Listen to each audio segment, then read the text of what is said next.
नमस्कार, ये आकाशवाणी शिमला है। अब आप राजकुमारी चंदेल से प्रादेशिक समाचार सुनिए। राज्यपाल शिव प्रताप शुक्ल ने हिमाचल में बढ़ते नशे के खिलाफ सभी से बिना किसी राजनीति के नशा हटाओ हिमाचल बचाओ अभियान चलाने का आह्वान किया है। राजभवन शिमला में राज्यपाल के रूप में 2 वर्ष का कार्यकाल पूरा होने के अवसर पर पत्रकारों से बातचीत में शिव प्रताप शुक्ल ने कहा कि 2 वर्ष में उन्होंने संवैधानिक मर्यादाओं व पद की गरिमा में रहकर कार्य किया है।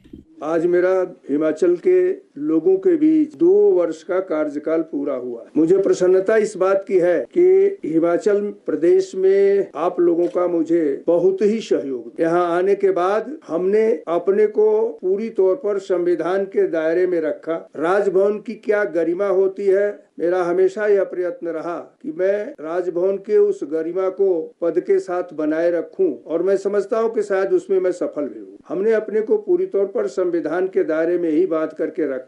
मुझे इस 2 वर्षों में हिमाचल के लोगों का अत्यंत स्नेह और प्यार भी मिला। शिव प्रताप शुक्ल ने कहा कि प्रदेश में नशे के खिलाफ पंचायती राज संस्थाओं और शिक्षण संस्थानों में छेड़ी गई उनकी मुहिम में अब सरकार और पंचायतों ने भी काम करना शुरू कर दिया है। उन्होंने उम्मीद जताई कि ये मुहिम आंदोलन का रूप लेगी, जिसमें सभी का सहयोग जरूरी है।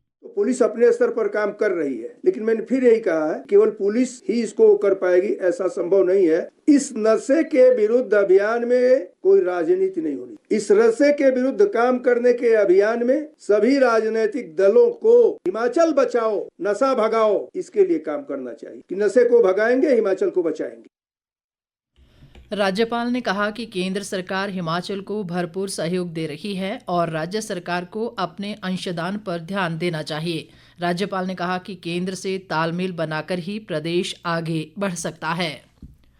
प्रदेश सरकार ने राज्य के सभी 135 पुलिस थानों को 6 श्रेणियों में वर्गीकृत करने का निर्णय लिया है। मुख्यमंत्री सुखविंदर सिंह सुक्खू ने बताया कि इस पहल का उद्देश्य सेवा वितरण को बढ़ाना, कानून व्यवस्था में सुधार और सार्वजनिक सुरक्षा को मजबूत करना है। उन्होंने कहा कि पुलिस थानों को वार्षिक अपराध पंजीकरण की संख्या के आधार पर A+ से E श्रेणी में वर्गीकृत किया गया है।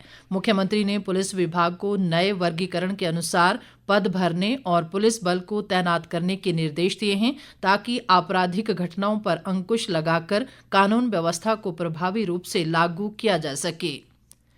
केंद्रीय रेल राज्य मंत्री रवनीत सिंह बिट्टू ने कहा है कि केंद्रीय बजट में हिमाचल के लिए 11,806 करोड़ रुपए का बजट प्रावधान किया गया है।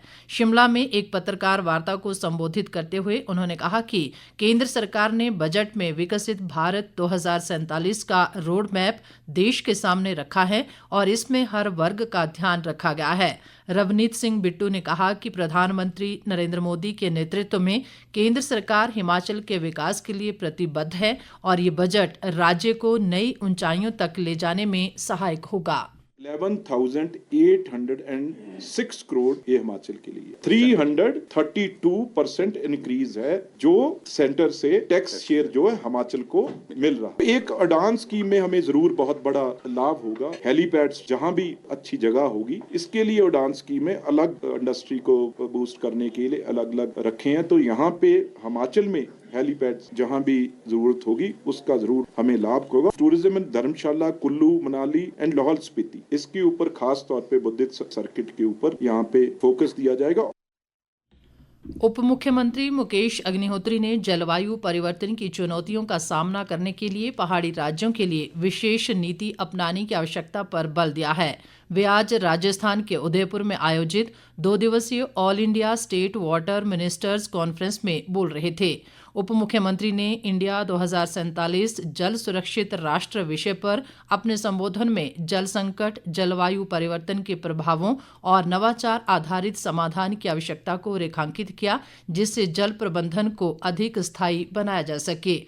उप मुख्यमंत्री ने जल जीवन मिशन के तहत अधूरी पड़ी लगभग 1000 पेयजल आपूर्ति योजनाओं को पूरा करने के लिए 2000 करोड़ रुपए की मांग भी की।